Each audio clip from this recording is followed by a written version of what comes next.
Hello नमस्कार दोस्तों, nursing series के एक और बेहतर वीडियो में आप सभी का स्वागत है। इस वीडियो में हम लोग पीडियाट्रिक नर्सिंग के कुछ इंपॉर्टेंट एमसीक्यू क्वेश्चंस को सॉल्व करेंगे और हर एक क्वेश्चंस का हम लोग रेशनल्स को भी जानेंगे। फर्स्ट क्वेश्चन हम लोग का है कि which parameter is not include in Apgar score. जो अपगार स्कोर होता है उसमें कौन सा पैरामीटर्स है जो कि इंक्लूड नहीं है। यहाँ पर याद रखिएगा कि यहाँ पर पूछा है नॉट इंक्लूड।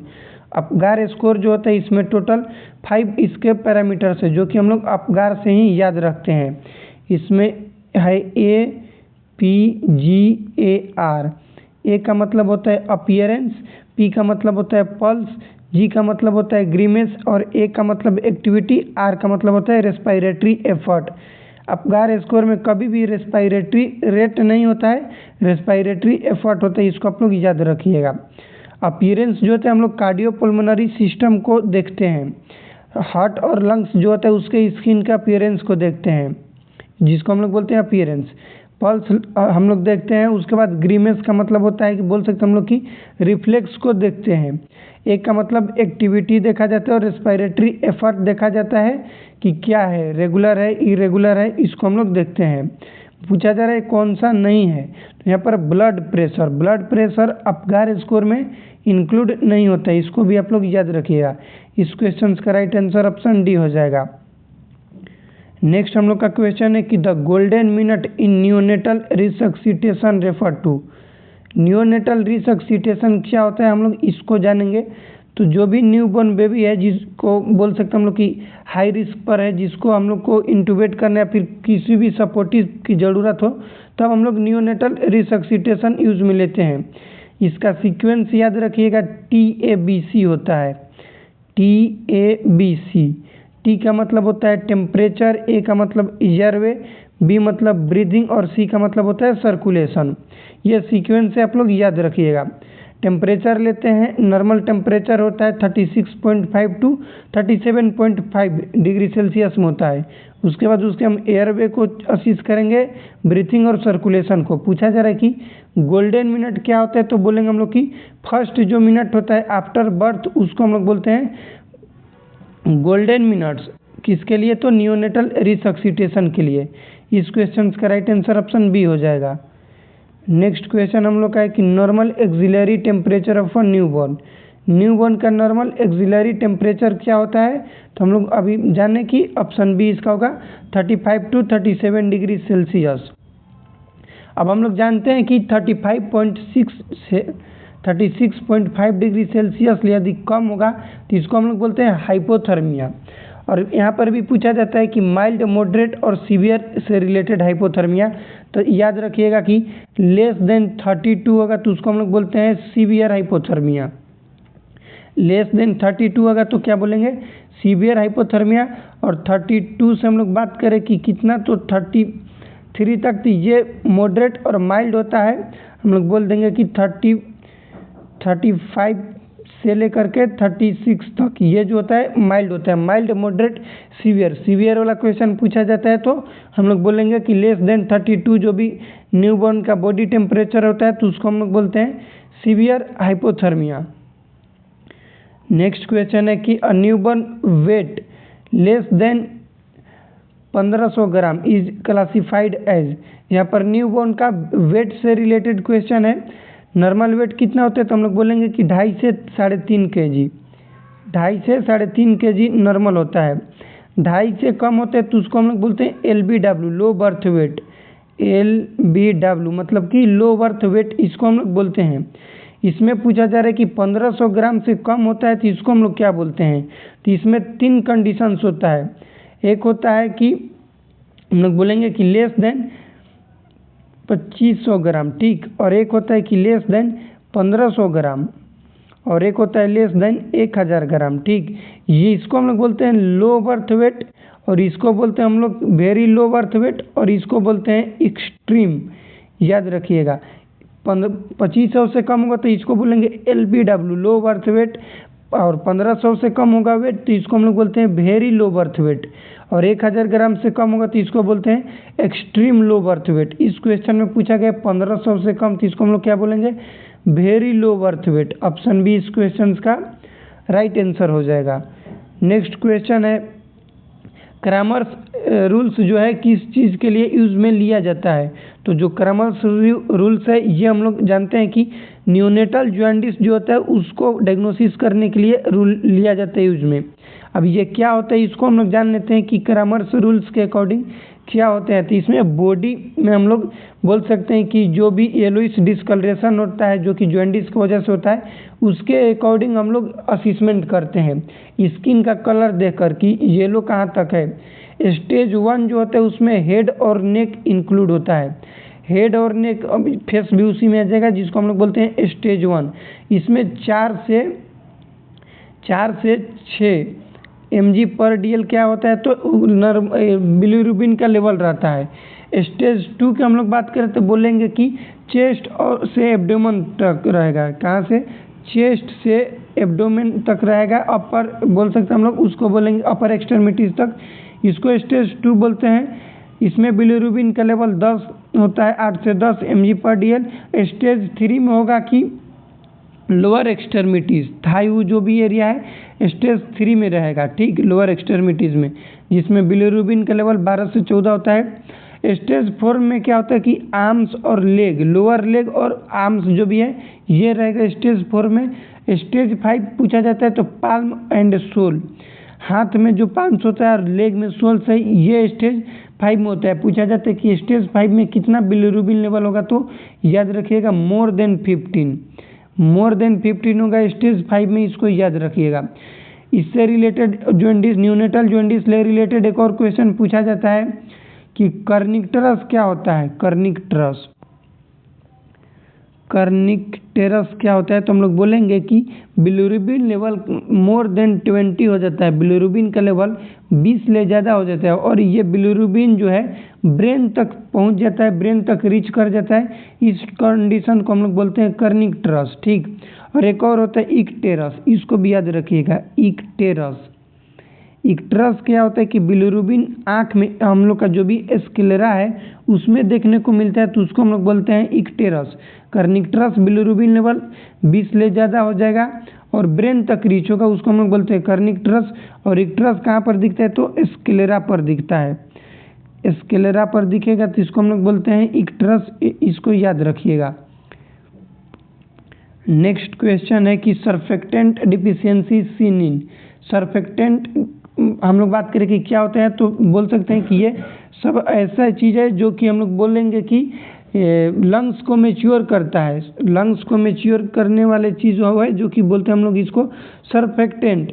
2 होते हैं, बनना शुरू कब होता है इसको आप लोग याद रखेंगे कि 20 वीक पर बनना शुरू होता है, 20 वीक्स पर बनना शुरू होता है। लेकिन हम लोग बोलेंगे कि 28 वीक पर ये एमनियोटिक फ्लूइड में इसका अपीयरेंस शुरू हो जाता है, मतलब कि अपीयर्स होते हैं 28 वीक पर। फॉर्मेशन कब होता है तो 20 वीक पर, और अपीयरेंस कब होता है तो बोलेंगे 28 वीक पर। नॉर्मल रेशियो बात करें कि 34 वीक पर इसका नॉर्मल रेशियो होता है 2:1। कितना होता है 2:1। और कौन कौन से सर्फेक्टेंट्स होता है तो याद रखिएगा LS, L का मतलब होता है लेसिथिन और S का मतलब होता है स्पिग्नोमाइलिन। लेसिथिन और स्पिग्नोमाइलिन जो है ये सर्फेक्टेंट है जिसका नॉर्मल रेशियो होता है 2:1। बनना कब शुरू होते हैं तो 20 वीक पर, ठीक। और ये बन के अपीयर्स कब होता है एमनियोटिक फ्लूइड में तो बोलेंगे 28 वीक पर। कौन सी इसके कमी से कौन से बीमारी होते हैं तो respiratory distress syndrome, RDS। Option B इसका राइट आंसर होगा। TTN का मतलब होता है ट्रांजेनिक टेकिपीनिया ऑफ न्यूबॉर्न, इसको ये तो नहीं होगा। MAS का मतलब होता है मिकोनियम एस्पिरेट सिंड्रोम, ये भी नहीं होगा। इस क्वेश्चन का राइट आंसर ऑप्शन बी हो जाएगा। नेक्स्ट क्वेश्चन है सिल्वरमैन एंडरसन स्कोर किसके लिए यूज में लिया जाता है तो रेस्पिरेटरी डिस्ट्रेस सिंड्रोम के लिए ये यूज में लिया जाता है। इसमें पैरामीटर्स होते हैं जो कि रेस्पिरेटरी डिस्ट्रेस वाले न्यूबॉर्न होता है उसमें यूज में लिया जाता है। नेक्स्ट क्वेश्चन है कि the first milk secreted by mother is called as. First milk mothers के द्वारा जो सिक्रेट होता है उसको हम लोग क्या बोलते हैं तो उसको हम लोग बोलते हैं कोलोस्ट्रम। क्या बोलते हैं? कोलोस्ट्रम बोलते हैं। कोलोस्ट्रम में हाई रिच प्रोटीन होता है। प्रोटीन पूछा जाए कितना होता है तो बोलेंगे 7.1 ग्राम, इसको आप लोग याद रखिएगा। नेक्स्ट पूछा जाता है कि ये फोर मिल्क क्या है, मैच्योर मिल्क क्या है और ट्रांजिशनल मिल्क क्या है, ये भी क्वेश्चन पूछे जा सकते हैं। तो सेकेंड वीक का जो भी मिल्क होता है उसको हम लोग बोलते हैं ट्रांजिशनल मिल्क, इसको आप लोग याद रखिएगा क्योंकि क्वेश्चन पूछा जा सकता है। तो ये सेकेंड वीक के जो भी होते हैं, सेकेंड वीक मतलब कि 4 से लेकर के सेकेंड वीक तक 14 दिन तक 10 दिन तक रहता है, जिसको हम लोग बोलते हैं ट्रांजिशनल मिल्क, इसको आप लोग याद रखिएगा। इस क्वेश्चन का हालांकि राइट आंसर ऑप्शन सी हो जाएगा। नेक्स्ट क्वेश्चन है neonatal hypoglycaemia is class define as blood glucose level. Neonatal hypoglycaemia हम लोग किसको बोलते हैं? ब्लड ग्लूकोज लेवल यदि 40 mg/dl से कम हो जाता है तो इसको बोलते हैं नियोनेटल हाइपोग्लाइसेमिया। नियोनेटल हाइपोग्लाइसेमिया में क्या होता है कि जो भी न्यूबॉर्न बेबी है उसमें उस ग्लूकोज की मात्रा कम हो जाती है, जिसको हम लोग बोलते हैं नियोनेटल हाइपोग्लाइसेमिया। अब इसमें ये क्वेश्चन पूछा जाता है कि जिस भी न्यूबॉर्न में हाइपोग्लाइसेमिया है तो उसका हम लोग ब्लड शुगर लेवल असेस करते हैं, तो उसका टाइमिंग पूछा जाता है कि कब कब करते हैं। तो फर्स्ट करेंगे एट बर्थ पर, कब करेंगे? एट बर्थ पर करेंगे, ठीक। उसके बाद करते हैं 1 आवर्स पर, उसके बाद करते हैं 3 hours per, 6 hours per, 12 our पर। ऐसे करते करते हर एक एवरी 12 आवर्स से लेकर के 72 घंटे तक हम लोग क्या करते हैं? ब्लड ग्लूकोज लेवल चेक करते हैं। ये उस पेशेंट में करने के लिए मिलता है जो भी डायबिटिक वाली मदर होती है, जेस्टेशनल डायबिटीज़ वाली मदर, उसके जो भी फीटस है, जो भी न्यूबॉर्न है उसमें किया जाता है, क्योंकि उसी में मोस्ट चांस होता है नियोनेटल हाइपोग्लाइसेमिया होने के लिए। इसको आप लोग याद रखिएगा कि वो जो भी न्यूबॉर्न है उसमें हम लोग ब्लड ग्लूकोज लेवल इतना टाइम्स चेक करते हैं। इसका टाइमिंग याद रखिएगा, पहले एट बर्थ पर करेंगे, उसके बाद 1 आवर्स पर करेंगे, उसके बाद 3 आवर्स पर करेंगे, 6 आवर्स पर करेंगे और 6 आवर्स ले एवरी 6 आवर्स से हम लोग करेंगे 72 घंटे तक करते हैं। इसको आप लोग याद रखिएगा। इस क्वेश्चन का राइट आंसर ऑप्शन डी हो जाएगा। नेक्स्ट क्वेश्चन है Moro reflex normally disappear by. Moro reflex normally तो हम लोग जानेंगे कि मोरो रिफ्लेक्स होता क्या है।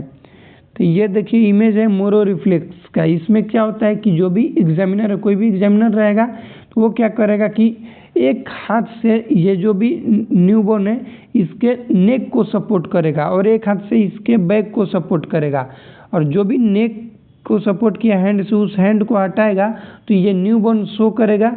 हैंड को क्या करेगा? एबडक्शन और एडक्शन करेगा, लेग को भी सेम एबडक्शन और एडक्शन करेगा और क्राई करेगा। इसको हम लोग बोलते हैं मोरो रिफ्लेक्स। इसको याद रखिएगा, इमेज को भी याद रखिएगा, मोरो रिफ्लेक्स का इमेज है। अब ये क्वेश्चन पूछ रहा है कि ये डिसअपियर कब होता है? मोरो रिफ्लेक्स डिसअपियर होता है 6 मंथ पर। कब डिसअपियर होता है? तो बोलेंगे 6 मंथ्स पर मोरो रिफ्लेक्स डिसअपियर हो जाता है, ठीक। इसको आप लोग याद रखिएगा। बहुत सारे न्यूबॉर्न्स में हम लोग को रिफ्लेक्स देखने को मिलता है। ये हो गया मोरो रिफ्लेक्स का इमेज। ये देखिए ये इमेज है हम लोग बोलते हैं एसिमेट्रिकल टोनिक नेक रिफ्लेक्स। टोनिक नेक रिफ्लेक्स है, इसको याद रखिएगा। ये भी क्वेश्चन पूछा जाता है कि ये क्या है, या फिर इसी को हम लोग बोलते हैं फैंसिंग रिफ्लेक्स। इसको क्या बोलते हैं? तो इसको याद रखिएगा, हम लोग बोलते हैं fencing reflex. Fencing reflex, fencing reflex इसी को बोला जाता है। नेक्स्ट क्वेश्चन है कि फेलियर टू पास नेसोगैस्ट्रिक ट्यूब। ये ट्रेकियोइसोफेजल फिस्टुला का क्वेश्चन है, जिसको हम लोग TEF बोलते हैं, ट्रेकियोइसोफेजल फिस्टुला। जो भी न्यूबॉर्न बेबी है उसमें एबनॉर्मल उसका ट्रेकिया और इसोफेगस में कनेक्शन हो जाता है, जिसको हम लोग बोलते हैं ट्रेकियोइसोफेजल फिस्टुला। उस कंडीशंस में क्या होगा कि उस न्यूबॉर्न बेबी में नेसोगैस्ट्रिक ट्यूब इंसर्ट नहीं हो पाएगा। और जो भी TEF वाले पेशेंट होते हैं उसमें 3C साइन देखने को मिलता है। 3C साइन में क्या आता है? तो साइनोसिस आता है। लिख लीजिएगा यहाँ पर 3C साइन में क्या क्या देखने को मिलता है। तो हम लोग बोलेंगे साइनोसिस होता है, साइनोसिस होता है, उसके बाद चौकिंग होगा, चौकिंग होगा, साइनोसिस होगा, चौकिंग होगा, उसके बाद कफ होगा, कफ। ये 3C साइन देखने को मिलता है ट्रेकियोइसोफेजल फिस्टुला वाले पेशेंट में, याद रखिएगा। नेक्स्ट हम लोग का क्वेश्चन है, इमेज बेस्ड क्वेश्चन है। ये नियोनेटल रिसक्सिटेशन में ही आएगा कि ये जो अभी न्यूबॉर्न बेबी है, न्यू गाइडलाइंस के अकॉर्डिंग AHA के द्वारा, अमेरिकन हार्ट एसोसिएशन के द्वारा न्यू गाइडलाइंस अक्टूबर 2025 में आया है। उसमें ये टू थंब जो हम लोग बोलते हैं टू फिंगर टेक्निक, इसको रिमूव कर दिया गया है। याद रखिएगा, ये क्वेश्चन पूछा जा सकता है कि AHA के द्वारा कौन सा नियोनेटल रिसक्सिटेशन या फिर CPR में, नियोनेटल CPR में क्या चीज़ रिमूव है, तो टू थंब टेक्निक को रिमूव कर दिया गया है क्योंकि ये इफेक्टिव नहीं थे, इसके वजह से। ऐड क्या हुआ है, तो ये अभी है टू थंब इनसर्कल टेक्निक जो है ये ऐड है। और ऐड क्या है, तो सिंगल वन हैंड का, सिंगल हम लोग बोल सकते हैं कि जो हील ऑफ वन हैंड होता है उससे दे सकते हैं, ये है, इसको रिमूव कर दिया गया, इसको याद रखिएगा। ये हम लोग का पीडियाट्रिक नर्सिंग का कुछ इंपॉर्टेंट MCQ क्वेश्चंस था। इस वीडियो में कुछ भी डाउट होगा तो कमेंट कीजिएगा। चैनल पर नए तो चैनल को सब्सक्राइब कीजिएगा। मिलते हैं अगले वीडियो में, तब तक के लिए जय राम जी की।